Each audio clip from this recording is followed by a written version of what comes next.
작금에 펼쳐진 하우스 푸어 사태에 대해서 한번 봅시다. 하우스 푸어 뭐예요? 집 가난한 사람. 붙인 이유는 집 때문에 가난한 사람이죠. 그러면은 비슷한 이야기를 한번 봅시다.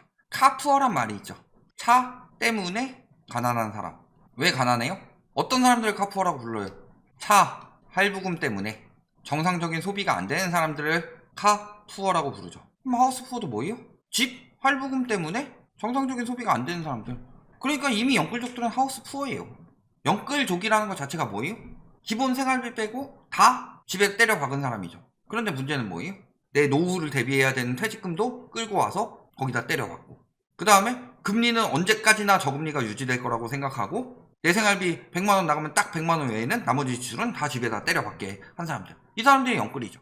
그런데 금리 올라가죠? 그 다음에 물가는 안 올라요? 여태까지 본인들이 이야기한 게 뭐예요? 화폐 가치 하락으로 집 가격은 올라간다. 그러면요, 내가 지금 생활비 100만원이면 될 거라고 해서 화폐 가치 하락으로 이 100만원으로 생활이 안 될 거라는 생각은 왜 못했냐. 그 다음에 또 문제 터지면 어떡해요? 갑자기 뭐 사고가 난다든가 직장에서 잘린다든가 여러 가지 변수가 있죠. 그런데 맨날 저기 상승 조장하는 인간들 뭐라 그래요? 보험부터 해지해라. 물론 보험을 무조건 들으란 이야기가 아니에요. 그런데 본인이 리스크를 대비해서 들어놓은 보험, 그냥 누가 와가지고 보험 좀 들어주세요 하는 거 말고 계획적으로 하는 경우, 그런 것까지 생각해보면 어때요? 앞으로 내 인생은 탄탄대로고 지금 같은 삶이 이루어지지만 집값만은 지금 같지 않고 계속 올라갈 것이다. 사람들을 교묘하게 가스라이팅해서 만든 게 영끌족이죠. 그러니까 영끌족들은 지금 당했고 힘들고요, 지금 아직 영끌 안 하고 한 사람들은 지금 와서 무리하게 하지 마라, 저 사례를 봐라, 반면교사 삼아라, 이 이야기 하니까 뭐라 그래요? 폭락론자들은 남의 불행을 즐긴다고 하요. 학교 다닐 때 공부 방해하던 하위권 친구들 같대요. 공부 잘할 때 흠잡아서 괜히 트집 잡고 괴롭히고 거짓말로 안 좋은 소문 만들고. 무슨 거짓말을 했죠 저희가?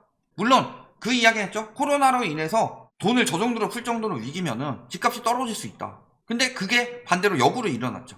그럼 역으로 일어났을 때 무슨 생각을 해야 되냐? 경제 위기인데 사람들이 저렇게 몰려? 거품이네? 내가 저기에 왜 들어가야 돼? 그 부분에 대해서도 충분히 이야기를 했죠. 그런데 집값 올랐다고? 코로나 위기라고 그랬죠. 코로나 이거 나중에 다시 회수 들어갈 것이다. 그대로 일어나고 있죠. 환율 폭등 그대로 들어가고 있죠. 잘 생각해보세요. 폭등론자들은요, 학교 다닐 때 공부하던 하위권 친구들 같아요. 왜냐? 나는 계획 세워서 돈을 잘 모으고 있는데 인생 한방론을 자꾸 가르치는 거예요.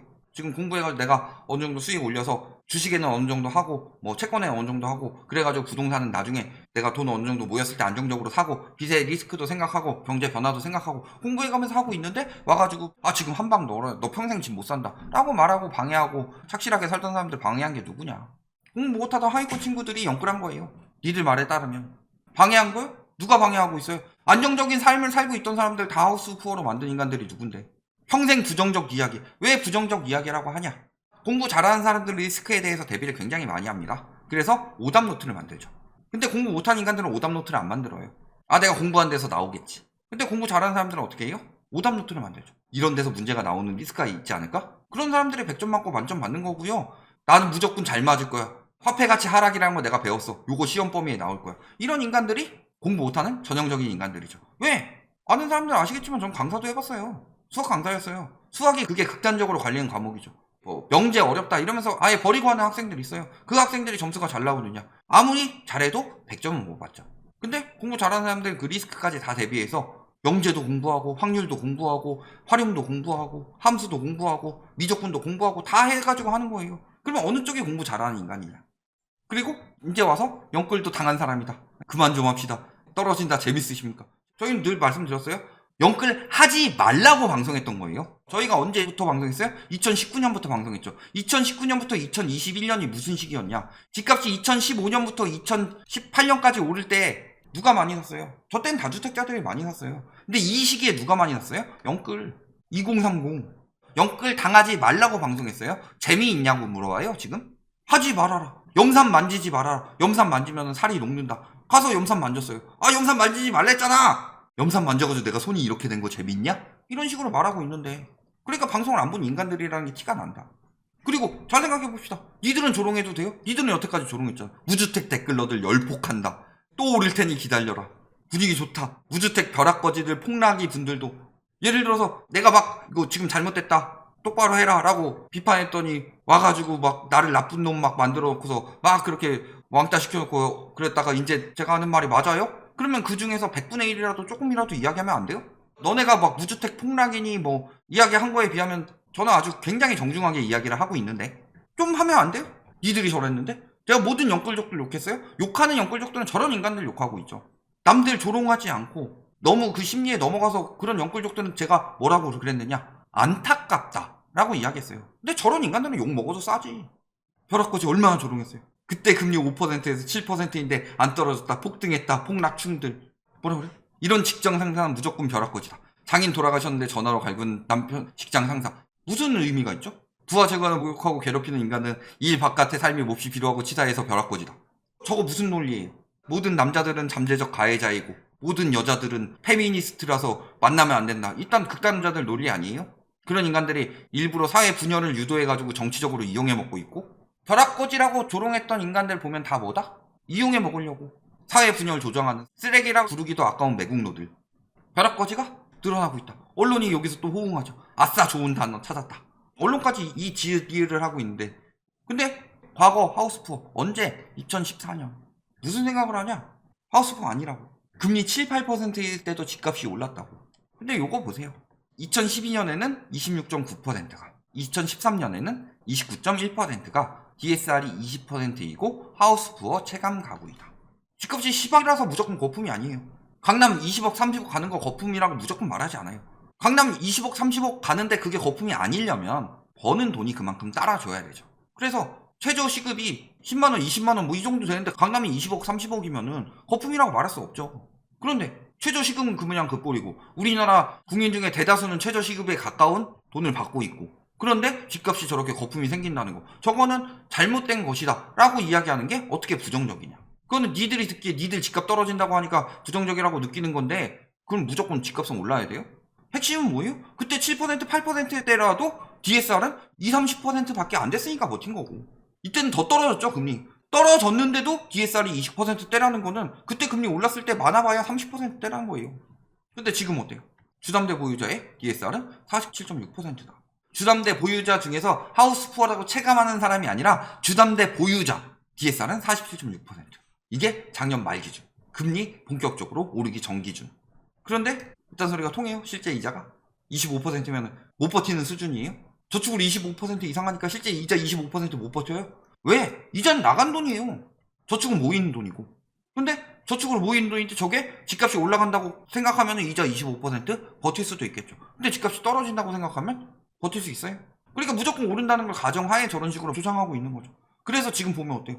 금리가 올라가면서 가계부채 부담에 따라서 거품이 붕괴되고 있고 그래서 저희가 가계부채 이자 부담에 대해서 이야기를 했을 때 과거에 글로벌 금융위기 때도 가계부채 이자가 54, 5조 정도 되니까 붕괴되기 시작했고 그 다음에 2018년에도 마찬가지였고 그런데 지금은 금리 계속 올라가서 70조가 넘어간다. 근데도 붕괴는 없대요. 말 같지도 않은 소리. 문제는 주담대 7% 코앞을 넘어서 연말에는 8% 이야기들이 나오고 있죠. 근데 문제는 뭐예요? 8%가 끝일까 봐요. 문제는요 억제해서 8%인 거예요. 정부에서 억지로 눌러서 8%인 거죠. 근데 뭐라고 그랬어요? 자금 조달 비용이 들어오면서 대출금리를 올릴 것이다. 내년에 10% 나올 수도 있습니다. 충분히 가능합니다. 주담대 상단은 마통은 10% 이미 넘어가고 하드로는 15% 나오고 있고 벼락부자란 뭐라고 불러요? 갑자기 단기간 내에 부자가 된 사람을 의미한다. 그러면요 벼락거지는 뭐겠어요?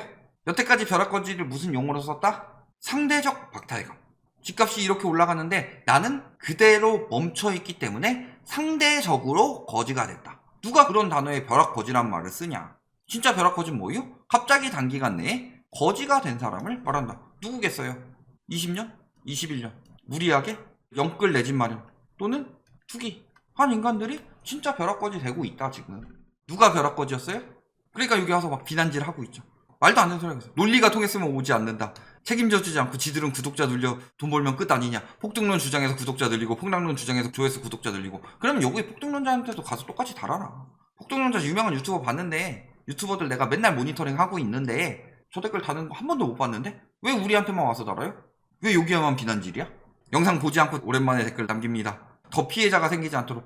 영상 보지 않는 사람이니까 피해자가 된 거죠 이제? 잘 보시면 무조건 하락을 예측기보다 자산 증시, 즉 하락 타이밍과 상승 타이밍을 읽는 게 제일 중요할 듯. 하락 타이밍, 상승 타이밍을 어깨랑 무릎으로 잡지 누가 발끝에서 대가리 끝으로 잡냐.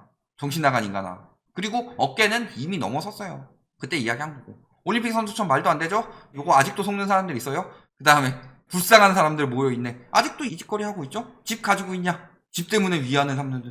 위안 가지라고 방송 만들었으면 자료 분석할 필요 뭐 있어요? 자료 분석 안 해도 돼요. 저 입 잘 털 수 있어요. 자료도 얼마든지 궤변으로 왜곡해서 설명할 수 있다. 아니 이렇게 돼서 하락할 수밖에 없습니다. 인구가 줄고 있어요. 뭐 하고 있어요? 지금 경제 위기가 왔습니다. 집값이 오른다고 조장하고 있지만 실질적으로 떨어지고 있어요. 말로는 주둥이는 누가 못 털어요. 상승론자들이 하는 짓거리들이고. 왜 데이터로 하겠어요?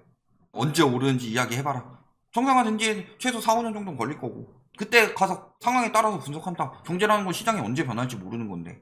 스스로 생각하고 공부해서 일해서 돈 벌어먹고 살기보단 폭락 외치는 유튜버들 따라다니며, 반대로 니들이 스스로 공부하고 일해서 돈 벌어먹기 싫으니까 스스로 상승 외치는 유튜버들만 따라다니면서 무조건 상승, 화폐 가치 하락, 공급 부족, 나 이거 2개밖에 몰라.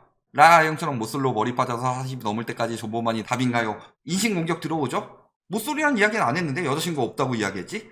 머리 빠졌어요. 근데 뇌가 빠진 것보다는 머리가 빠진 게 낫지 않아요? 그러니까 이런 인신공격밖에 못 들어가는 거다. 뇌가 빠졌으니까. 고장난 시계 말할 것도 없고요. 자가 가진 사람 얼마나 될까? 집도 없는 사람들이 우픈 상황. 낚인 사람들이 남의 말 믿고서 지금 상승한다고 생각하는 우픈 상황. 못 가진 놈들의 서식지가 아니라 못 가진 놈들의 서식지는 누구나 그냥 찬양해가지고 아유 우리 부자 되게 만들어주신 분들, 그런 데가 못 가진 놈들의 서식지지. 종교네 여긴. 다른 채널 왜 안 나와요? 잘 생각해보세요. 다른 채널 왜 안 부르는지. 데이터랑 세계 경제랑 다 비교해가지고 나랑 해서 이길 수 있는 사람이 있어요? 우리랑 반대되는 의견 가진 사람들 중에서? 왜냐? 우리가 말하는 게 정확하니까. 그러니까 안 부르고 하니까 이제 와서 폭락 이야기하는 사람들 부르죠. 아니면은 이름값 해가지고 한문도 교수님 이런 분들 부르는 거죠. 우리는 부르기 죽어도 싫으니까. 결론, 벼락 거지라고 놀렸던 니들이 진짜 벼락 거지. 크크크크크.